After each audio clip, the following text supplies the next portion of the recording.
What's going on, everyone? Nick Filato here to break down Tyrone Tracy Jr., the running back out of Purdue, former wide receiver, played 6 seasons in college with just one at running back. And it was obvious that Joe Schoen went into this draft and wanted to get more explosive. There are several ways a team can supplement their offense to make them more explosive.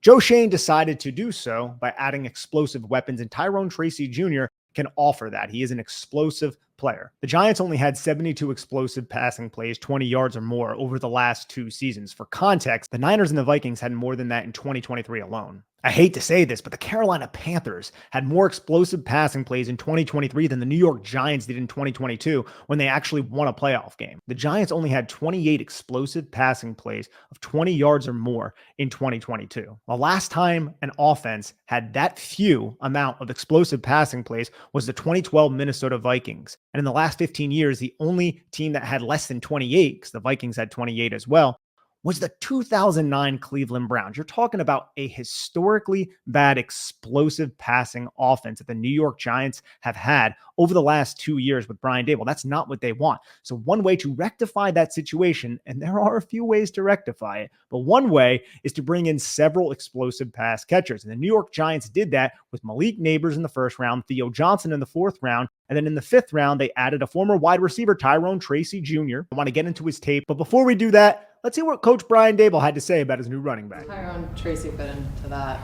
kind of mold, and he's going to be 25 in November.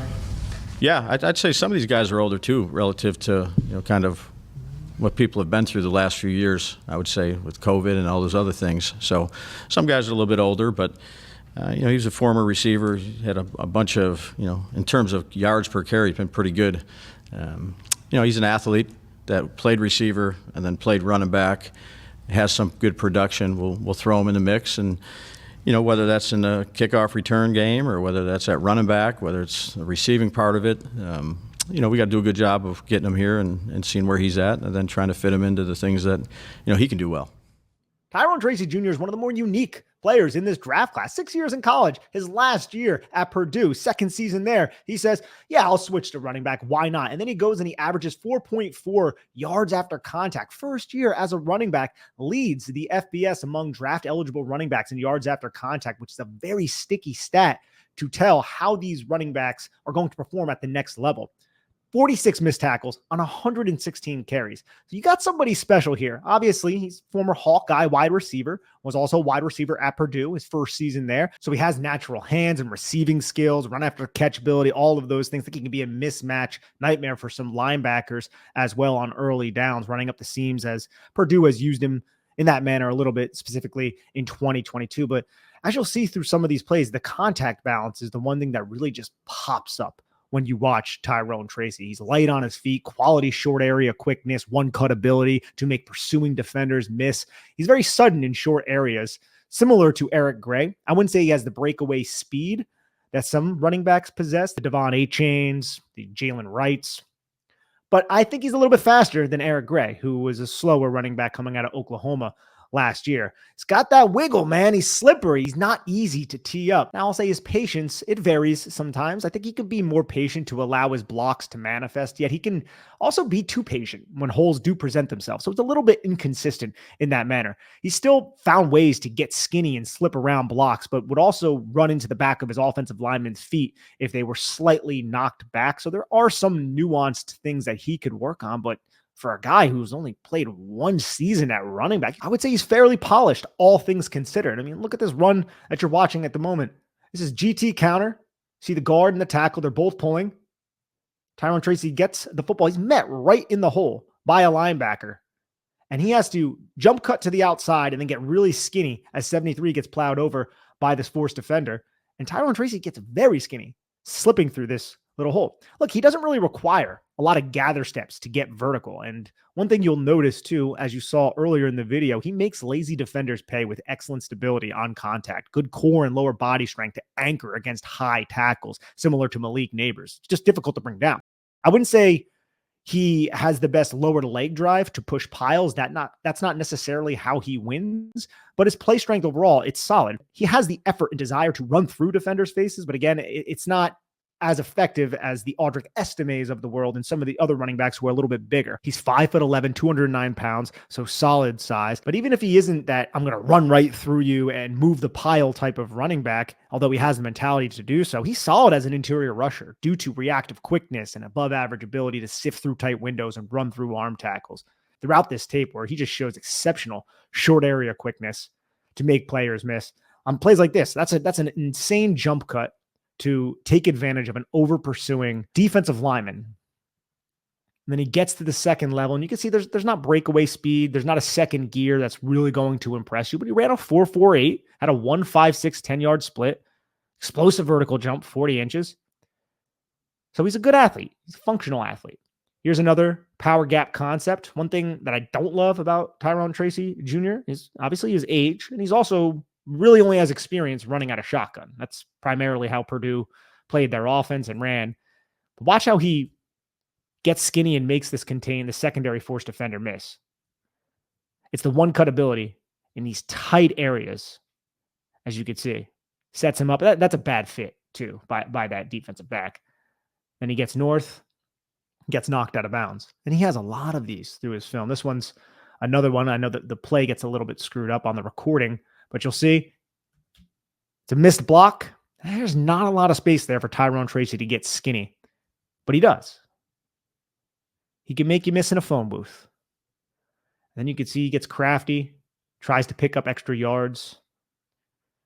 I don't think he always falls through contact, but he does a solid job overall falling through contact. And it's this spatial awareness with his lower body and his feet. You can see how these defenders, they fly in. And this, look, he leaves his feet. The defender, he's kind of getting blocked. He tries to wrap up, but Tyrone Tracy is a very coordinated athlete.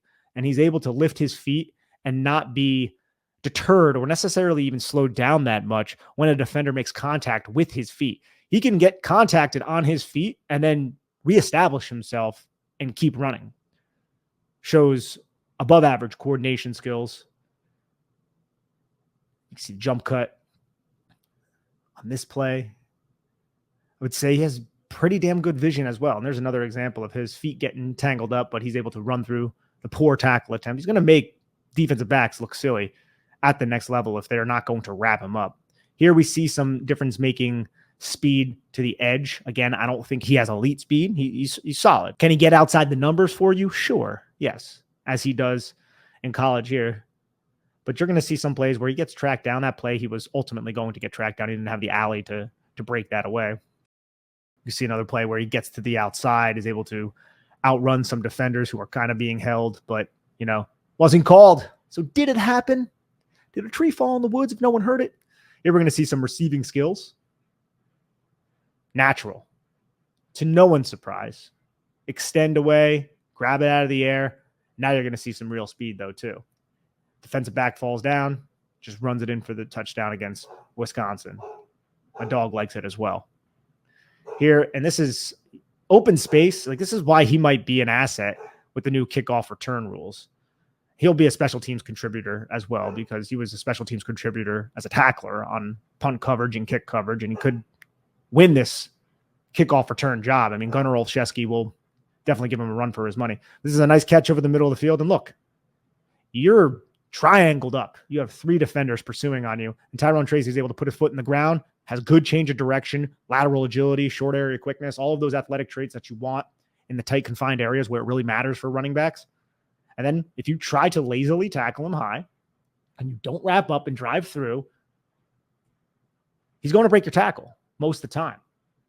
And on this play, he gets helped out by the fact that this one defender tries to hit him and the other defender kind of just slides off the tackle attempt. He's very good at pinballing off of defenders. The defense needs to understand where he is and bring him down, because if you try to do things of this nature, go high on him, he could dip underneath. That's what I mean by he can get himself heavy at the right point, right? Like, that's an anchor that he exercises, and he could drop his weight, and then it's just core strength, and his feet become bolted to the deck. And if you don't drive through, good luck. And then he has that run after catch ability as well, as we discussed. Little play action from Iowa. Pass gets tipped. He's able to make a few guys miss, pick up solid yardage. here against Minnesota. This is what I'm looking forward to at the next level, and I hope to see. Now, will it be Big Ten Minnesota linebackers? No, but you can run play action and have him be isolated against a linebacker if he catches defense in man coverage, and then you can just run him up the seam. And he's going to have this type of receiving skills to adjust to poorly thrown balls, and he can pluck it out of the air, and he can catch the football in stride and keep running. Now we see this kickoff return, 98 yards against Fresno State in week 1 of 2023. Walks the tightrope, gets to the outside, takes it to the house. I'm so excited to see what this kickoff return rule and what it does to the NFL. Before we get into some of those pass blocking reps I was about to show, I kind of want to go back because I was talking a lot about just his overall skill set and go through some of these plays just to show, man, the pure contact balance. Run through these plays again. You can see how he makes guys miss who are pursuing. If you're not aligned correctly as a defender, he'll make you miss. And he doesn't look like a traditional running back either when he's running the football. But damn, does he have the contact balance to subsist these hits. Yes, ladies and gentlemen, he's subsisting. He's continuing. He's nourishing himself through the hits, through the contact. I think the combination, though, of, and there's another good example, though, of him making himself heavy and just high tackles. He could just, similar to Kadarius Toney or Alvin Kamara, some of the players who've had elite contact balance, can absorb that contact and allow his lower body strength and core strength to not go down. He doesn't allow defenders who hit him high with momentum to bring him down to the deck if they're not exercising the proper technique. You can see how he just ran right through a face mask. Here's another play where gets to the outside, juke, gets to the end zone, scores a touchdown. All right, let's get back to this pass blocking. Look, he's not the best pass blocker. It's going to be new. It's a difficult assignment for young running backs. Eric Ray was really bad at it coming out of Oklahoma last season. This Nebraska game, I have several clips against Nebraska. I felt like his ability to pass protect and identify was pretty damn solid. There are some games a little bit later on in the season, some game against Northwestern where it was really bad, although he ran all over Northwestern and Wisconsin too. But pass protection remains, I would say, a question mark. It's not because he's shy into contact. He is proactive into contact. It's just he needs a little bit more sand in his ass. And I like when he goes low and tries to helicopter these blitzing defenders. Now he identifies it. But it still remains a question mark for me. But if he can prove to be competent as a pass blocker, he might earn a third down role, with Devin Singletary also working in on third down. But it's going to come down to him and Eric Gray. And Eric Gray really has a lot of work to do in pass protection as well. So that's something that he's going to have to prove. Preseason is going to be really interesting. That's going to be one of the primary things I'm looking forward to watching with Tyrone Tracy Jr. is his ability to pass protect in preseason, his ability to not be fooled by these exotic blitzes. You can see here, it's a good pass protection rep. Just gets outside. He first notices that he might have to take the inner man because that would be his assignment if the tackle is purely beat, because there's a more direct path into the quarterback. But the tackle recovers, so he just goes after his assignment and makes the block, and the pass is intercepted. That's not Tyrone Tracy's fault. And here you can see he kind of just gets bullied backwards. That linebacker has a free run in on him.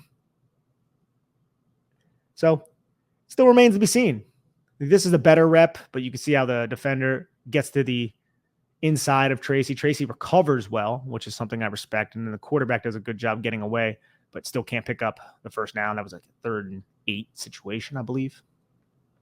Here he just misjudges. Coming off the edge. Gets into the quarterback's face. Still completed pass. Nice play by the quarterback. And on this play, we're just going to see him get tracked down from behind. Just doesn't necessarily have that speed to house it.